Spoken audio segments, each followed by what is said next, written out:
Comment trouver l'énergie pour réaliser nos rêves? Vous écoutez votre meilleur coach pour changer de vie, qui est en train de murmurer à la meilleure version de vous-même, qui d'ailleurs arrivera bientôt. Je suis Chéris, coach Glow Up en réalisation d'ambitions personnelles et professionnelles, mentor multipotentiel. Je t'aide à réaliser toutes tes ambitions de vie en trouvant le chemin et les solutions en toi. Ici, vous allez apprendre à créer tout ce que vous désirez dans votre réalité en construisant un plan d'action qui va vous permettre de réussir tout ce que vous allez entreprendre dans votre vie. Alors, comment trouver l'énergie pour réaliser nos rêves? Parce qu'on parle beaucoup de discipline, de motivation, etc. Mais tout est une question d'énergie. Et il y a une chose que j'ai remarquée, c'est qu'en fonction du lieu où je me situe, je n'ai pas du tout la même routine, je n'ai pas du tout la même organisation.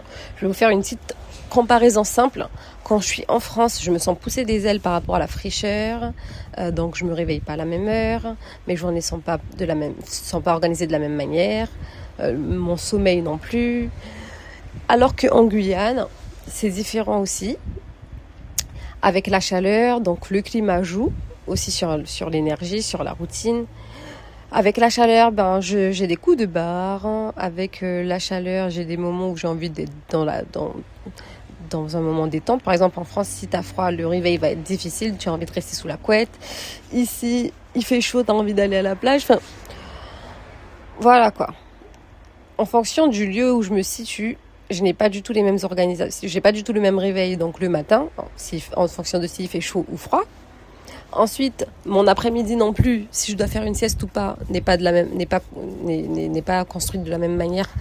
Pareil aussi, s'il fait chaud ou froid, ou en fonction des personnes qui m'entourent. Si je suis dans un environnement où les gens ils s'amusent, je vais avoir envie de m'amuser. Si je suis dans une BU, donc dans une bibliothèque, j'aurai envie de travailler. Donc, vraiment, sachez que tout est question d'énergie. Tout dégage de l'énergie et vous devez aussi prendre conscience de votre propre énergie pour pouvoir la contrôler. C'est un peu comme le système de pensée. Quand on te dit de contrôler tes pensées, si tu vois que tu as des pensées parasites, hop, tu penses à quelque chose de négatif ou alors que tu es en train de réviser et hop, tu commences à penser à ce que tu vas manger. Voilà, contrôle tes pensées en étant focus. Donc ça, c'est vraiment le focus, c'est vraiment une compétence. C'est vraiment quelque chose qu'il faut contrôler, maîtriser, entraîner jour après jour, le focus.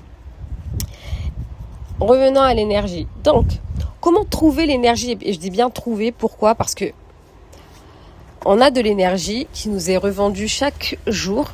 Donc, tous les soirs, on se recharge. Tous les matins, on se réveille avec une certaine quantité d'énergie. Il y en a qui se réveillent avec pas du tout d'énergie, par exemple, mais qui construisent leur énergie tout au long de la journée en fonction de ce qu'ils vont manger, en fonction du soleil, des personnes qui vont les faire rigoler, de la marche ou le fait de se préparer le matin ou de prendre une douche froide. Voilà, ça va les réveiller, donc ça donne de l'énergie. Sachez que d'ailleurs, petite parenthèse, la douche du matin nous recharge. Donc, ça purifie notre énergie par rapport à... Et ça la protège des nuisances qu'on va rencontrer dehors. Et ça nous recharge énergétiquement. Donc, il y a plusieurs choses qui rechargent énergétiquement. Moi, d'ailleurs, j'ai fait une liste en ce qui me concerne parce que ça peut être différent. Le taux peut être différent pour chaque personne. Par exemple, le soleil recharge tout le monde. Mais il y a des personnes qui aiment plus le soleil que d'autres. Et donc, ça va les recharger plus. Donc voilà, j'ai pris conscience de ça. Et c'est super intéressant de faire une liste des choses qui vous rechargent. Pour les personnes qui aiment la danse ou la musique, ça peut être quelque chose qui les recharge, donc mettez des écouteurs. Il y en a d'autres, ceux qui les rechargent, c'est de leur tranquillité, le fait d'être avec personne, dans le silence. Voilà, donc faites attention aux choses qui vous rechargent et aux choses qui vous déchargent aussi dans la journée. Si c'est le fait de faire la vaisselle, par exemple, faire la vaisselle, ça peut décharger certaines personnes, tout comme ça peut recharger d'autres personnes. Moi, personnellement, ça me recharge parce que faire le ménage, c'est quelque chose qui me fait du bien, qui nettoie mon mindset, qui nettoie mon mental, mon mental, mon mindset, c'est la même chose, mais c'est vraiment un moment de détente pour moi, la vaisselle, alors que pour d'autres, ça va être une corvée, donc du stress, une surcharge mentale, etc. Donc voilà pourquoi je dis que c'est pas pareil en fonction des personnes.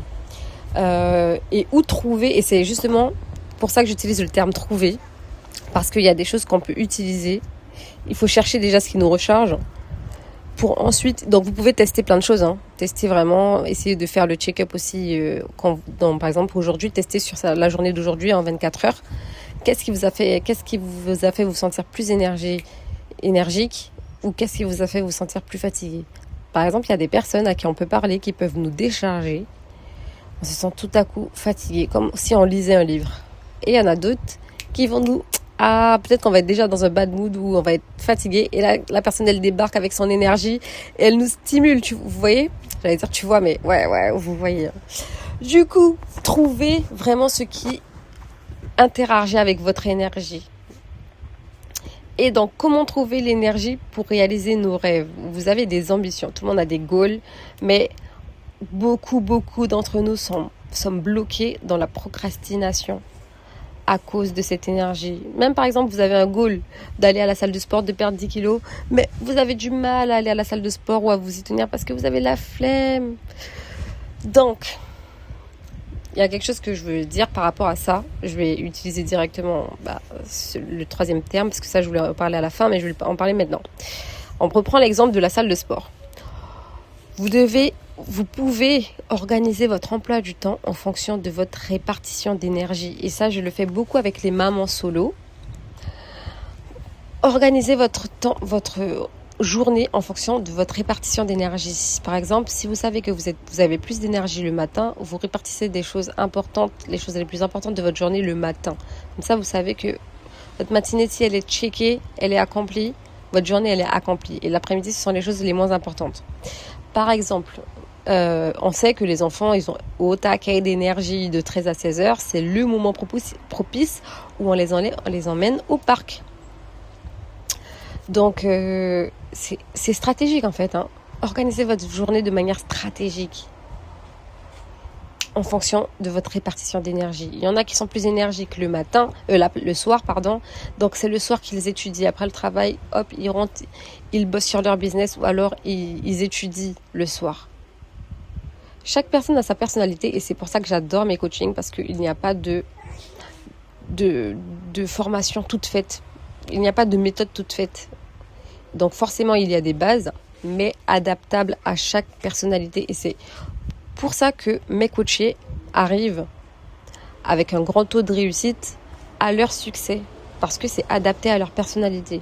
Et ce qu'ils essayent de faire, qu'ils écoutent sur les réseaux sociaux ou qu'ils lisent dans les livres des méthodes toutes faites, ils peuvent essayer pendant des mois, des années, sans succès, parce que ce n'est pas adapté à leur personnalité et à leur fonctionnement. Donc voilà, organisez votre emploi du temps en fonction de votre répartition d'énergie. Pensez stratégie d'énergie. Donc ça, c'est pour l'organisation de l'énergie que vous détenez déjà en fonction de votre personnalité. Si vous savez que vous avez besoin de dormir 8 heures, dormez 8 heures. Si vous savez que vous avez besoin de dormir 6 heures pour être en forme, dormez 6 heures. Moi, personnellement, si je dors 8 heures, je vais me réveiller un peu bien. Si je me réveille au bout de 10 heures, je vais être patraque. Donc toute ma journée, je vais être encore plus fatiguée que quand je suis allée me coucher. Si je me réveille à 6 heures, après 6 heures de sommeil, là, je suis hop et hop. Donc, pareil pour les tâches ménagères, que ce soit pour vos missions professionnelles, que ce soit pour les tâches ménagères à effectuer à la maison, que ce soit pour les enfants, que ce soit pour votre temps personnel, que ce soit le temps où vous regardez Netflix. Vraiment, trouvez un moment stratégique pour chaque chose. Chaque chose doit avoir son utilité en fonction du moment où vous allez le placer. Donc, si vous voyez que vous n'arrivez pas à aller à votre salle de sport le matin, essayez de le remplacer à un autre moment. Apprenez à vous connaître. Posez-vous des questions. Vous pouvez même prendre une feuille, allez, petit exo. Écrivez toutes vos ambitions. Donc, ça peut être sport, ça peut être études, ça peut être ci, ça. Chaque point est une ambition. Et en fonction de chaque point, vous vous dites, ok, quelle routine je dois mettre en place, je peux mettre en place à partir d'aujourd'hui, chaque jour, pour passer un petit laps de temps à travailler sur cette ambition. Si c'est le sport, 1 heure de salle de sport par jour, ok, à quel moment de la journée, et n'adaptez pas votre planning en fonction de vos prérogatives. Franchement, ça je le dis tout le temps. Si vous avez un emploi par exemple, et que vous dites que vous n'avez pas le choix que de faire le sport après le travail, Ça, c'est un échec parce que du coup, c'est une charge mentale. Sauf si vous êtes super, super fort mentalement et que vous arrivez à tenir tous vos engagements sans faire de burn-out à la fin. Mais sinon, si vous savez que c'est pas le meilleur moment et que le meilleur moment à la rigueur, ça serait le matin, réveillez-vous plus tôt, faites-le le matin. Vous allez avoir un plus grand taux de réussite et vous allez vous remercier plus tard. Et en plus, au bout de 30 jours, 60 jours, vous allez prendre l'habitude et ça va être beaucoup plus facile pour vous. Et à la rigueur, si vous vous réveillez plus tôt, allez vous coucher plus tôt. Voilà, en tout cas, votre succès ne dépend pas des prérogatives de l'État. Donc si c'est par rapport à votre emploi que vous organisez votre vie, échec. Organisez votre vie. Organisez votre emploi en fonction de votre vie, plutôt. Et n'organisez pas votre vie en fonction de votre emploi. Ok, du coup, on revient au point numéro 1 que je voulais aborder. Du coup, le point numéro 1, c'était organiser votre emploi du temps en fonction de votre répartition d'énergie. Je vais passer en second point, du coup, où il faut fréquenter des lieux stratégiques aussi qui suscitent cette énergie. Donc, comme je disais tout à l'heure, si vous vous entourez de personnes qui étudient, même pas des personnes, non, si aller dans un environnement où tout le monde étudie suscite votre envie d'étudier ou votre focus, ou maîtrise votre focus, faites-le. Moi, je sais que je peux pas rester à la maison pour travailler. Je peux rester à la maison, mais pas entourée de mes frères et sœurs qui me parlent. Ils ont toujours quelque chose à me dire. Ma fille a toujours une question à me poser, etc. Et ils mesurent pas, on n'a pas la même importance des choses urgentes. Et je comprends maintenant ce que ma mère disait quand j'étais petite, où elle avait collé une affiche sur sa porte de sa chambre. Ne rentrez qu'en cas d'urgence. Donc, s'il y a le feu à la maison, entre parenthèses, si quelqu'un est en train de mourir, que des extrêmes urgences. Et nous, on allait pour poser une question. Maman, est-ce que je peux prendre une sucette? Franchement, on n'a pas la même notion d'importance en fonction de notre âge. Donc, franchement, essayez d'aller réviser ou de travailler sur vous, votre vie, dans un environnement propice. Si c'est pour faire des études, avoir votre bac, allez étudier à la bibliothèque. Si c'est moi personnellement pour travailler, j'aime bien me mettre dans un environnement où il n'y a personne autour. Ou alors, là, j'ai viré ma fille, par exemple, de la chambre. Je suis tranquillement cosy, couchée dans la chambre. Et tout le monde est en bas, en train de vivre. Je suis dans un endroit silencieux. J'arrive à me concentrer, être dans le calme pour vous parler. C'est trop bien. Du coup, choisissez des lieux stratégiques. Si vous avez besoin de rencontrer l'amour de votre vie, par exemple, allez dans des cafés. Bon, pas des discothèques, mais bref, ça dépend, c'est en fonction de vous. Allez dans des endroits pour provoquer en fait vos opportunités. C'est pas en restant à la maison que vous allez que vous allez atteindre vos ambitions. Non, si vous avez envie de voyager, allez à la plage, allez ressentir la nature, allez même dans une agence de voyage. Moi, ce sont des trucs que je kiffe, que j'ai ou pas d'argent, ou que j'ai l'intention d'acheter ou pas. Moi, pour ressentir et vibrer mon abondance, j'aime trop aller faire du lèche-vitrine. C'est vraiment un passe-temps favori. Et ce que j'aime trop faire aussi quand je vais me promener dans toutes les boutiques, c'est prendre en photo tout ce que j'ai envie. Et en plus, après, si j'ai envie, si je le veux, et ça ne dépend que de moi, je reviens l'acheter. Mais je sais que j'y suis allée simplement pour voir, pour vibrer. Si j'ai envie de voyager, je vais aller dans une agence de voyage, aller feuilleter les catalogues de voyage, les destinations et tout. Imaginer ma vie de rêve. Waouh! J'aime trop. Si j'ai envie de faire du shopping, je vais dans des boutiques. Si j'ai envie d'aller au cinéma, je vais au cinéma voir ce qu'il y a à l'affiche. Non, mais il y a différents points de vue à ça. Hein. Il y en a qui ont le point de vue, mais c'est trop pathétique. Et il y en a comme moi qui ont le point de vue, mais c'est trop stylé. Je reste pas couchée sur mon canapé, non. Et en plus, pourquoi je le vois de manière trop stylée, c'est parce que tout ça, je peux me l'offrir.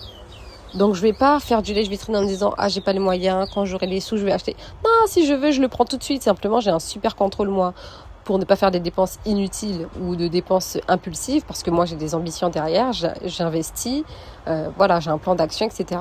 Donc, quand j'y vais, c'est vraiment que pour du plaisir, pour me promener, en fait. Voilà, j'y vais vraiment avec l'intention de me balader. Si j'ai quelque chose d'important que je devais acheter, je vais le prendre. Finalement, si comme par hasard, je tombe devant. Mais sinon, franchement, vibrer mon abondance dans tous les domaines, c'est trop bien. Que ce soit alimentaire, quand je vais au marché le samedi matin avec ma fille, que ce soit instructivement quand je vais à la bibliothèque voir tous les livres, et s'il y en a un coup de cœur, je le note dans ma liste de livres à acheter quand j'aurai fini de lire celui que je suis en train de lire actuellement. Franchement, choisissez des lieux stratégiques. Si c'est pour travailler, aller dans une bibliothèque ou dans un CDI, ça, je kiffe trop. Aller dans un environnement aussi naturel, si c'est pas ma safe. Même je travaille dans des endroits naturels, genre au bord du fleuve. J'aime trop me poser sous les cocotiers pour travailler. Donc franchement, choisissez des lieux stratégiques. Donc ça, c'est à écrire en numéro 2. Numéro 1, organisez votre emploi du temps en fonction de la répartition de votre énergie. Numéro 2, choisir des lieux stratégiques qui suscitent cette énergie. Donc vraiment, les lieux suscitent l'énergie. Si vous allez dans un environnement où tout le monde travaille, vous allez avoir l'énergie du travail. Voilà. Et on passe au point numéro 3. Choisir et s'entourer de personnes stratégiques. Je kiffe ce mot stratégique aujourd'hui. Donc franchement, quand on vous parle de vos fréquentations, franchement, c'est quelque chose à ne pas négliger. Encore moi aujourd'hui, je le néglige un peu parce qu'il y a des personnes de mon entourage que je peux pas nexter comme ça. Je vais pas dire on choisit pas sa famille, on choisit pas ses amis, etc. On choisit après. En fait, on choisit où on choisit. On choisit pas qui est notre famille, mais on choisit les personnes avec qui on a envie de passer le plus de temps parmi les membres de notre famille. Donc il y a des personnes avec qui. Donc là, c'est vraiment stratégique et vous choisissez. Donc il y a des personnes naturellement vers qui vous allez vous retourner parce que vous avez un bon feeling avec ces personnes. Donc c'est pareil, on s'en veut pas quand on a une meilleure entente avec une personne par rapport à un autre. Si par exemple il y a des potes à qui je vais parler plus souvent que d'autres. Et pourquoi ce serait justifiable, ce serait tolérable plutôt le motif de feeling? Parce que c'est pareil dans tout, dans même les relations amoureuses, la famille, les amis. À partir du moment où il y a une personne avec qui vous avez le feeling, vous allez être tout le temps avec et ça va pas être mal vu par les autres personnes. Donc pourquoi ce serait mal vu et pourquoi c'est mal vu que vous choisissez par feeling stratégique? Je sais pas c'est quoi le bon terme, mais si vous êtes dans un mood de travailler, moi je sais que, en plus je l'ai fait l'année de mon bac, je traînais tout le temps avec les personnes avec qui je rigolais et tout, mais l'année de mon bac, je traînais tout le temps avec la première de la classe. Franchement, on est devenus super proches. Et c'est que maintenant que je m'en rends compte consciencieusement, mais sinon, j'ai l'impression que c'était vraiment le feeling. J'ai de super bons souvenirs. On faisait trop de bons trucs, mais waouh. Mais ça s'est fait naturellement parce que là, j'étais dans une phase où je bossais. Donc, je me suis rapprochée naturellement de la première de la classe. C'était pas du tout stratégique. Aujourd'hui, je fais des choix un peu plus stratégiques, même si c'est un peu forcé, parce que bon, des fois, les personnes avec qui j'ai un bon feeling, ce sont les personnes que je trouve les plus butées, ou ce sont les personnes avec qui j'ai le moins de conversations intéressantes, mais je fais quand même des choix stratégiques quand je suis focus sur mes goals.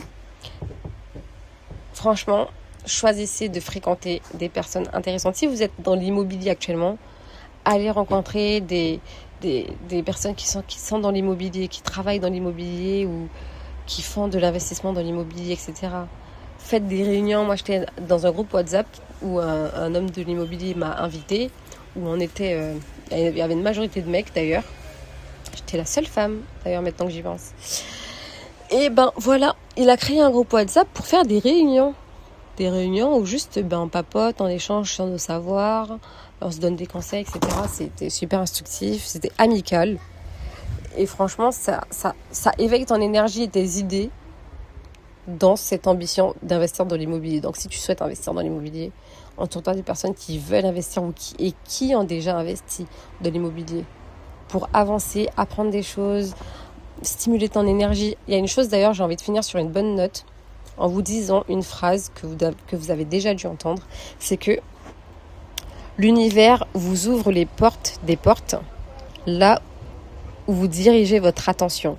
C'est-à-dire qu'à partir du moment où tu es déterminé, par exemple, à trouver un logement, tiens, comme par hasard, une personne va parler d'un logement à droite, tu vas avoir une annonce de logement à gauche. Vraiment, l'univers va t'ouvrir des portes et te guider vers ton goal. Il n'attend que tu en prennes la décision, en fait. Il attend qu'une chose, c'est que tu prennes la décision, que tu sois déterminé, que tu ailles dans cette direction et que tu diriges ton attention vers ça. Voilà. J'espère que vous avez pris des notes sur les 3 points. C'est gratuit, je vous fais un petit récap. Numéro 1. Donc, la question du jour, c'est comment trouver l'énergie pour réaliser nos rêves. 1. Commencez par organiser votre emploi du temps en fonction de votre répartition d'énergie naturelle et apprenez à vous connaître. En numéro 2, fréquentez des lieux stratégiquement pour susciter cette énergie, donc ces énergies. Numéro 3, choisissez de vous entourer avec conscience de personnes qui suscitent cette énergie et ces énergies. Voilà, c'est tout pour le sujet du jour. Il n'y a pas eu de questions. J'avoue que c'est un sujet un peu difficile à cerner au premier abord quand on parle de trouver l'énergie pour réaliser nos rêves. Mais voilà. Répondez. Vous pouvez me poser des questions, soit en commentaire de ce podcast, soit sur Instagram, soit un message privé. Vous avez également normalement mes contacts de WhatsApp privé ou Telegram. Je me ferai un plaisir de vous répondre. Les coachings sont de nouveau ouverts. Vous avez le groupe Telegram où j'accompagne 10 personnes maximum par mois. Et bien sûr, c'est sur sélection pour justement apporter des coachings de qualité et vraiment personnalisés. Contactez-moi, je vais vous aider. Rendez-vous dimanche prochain.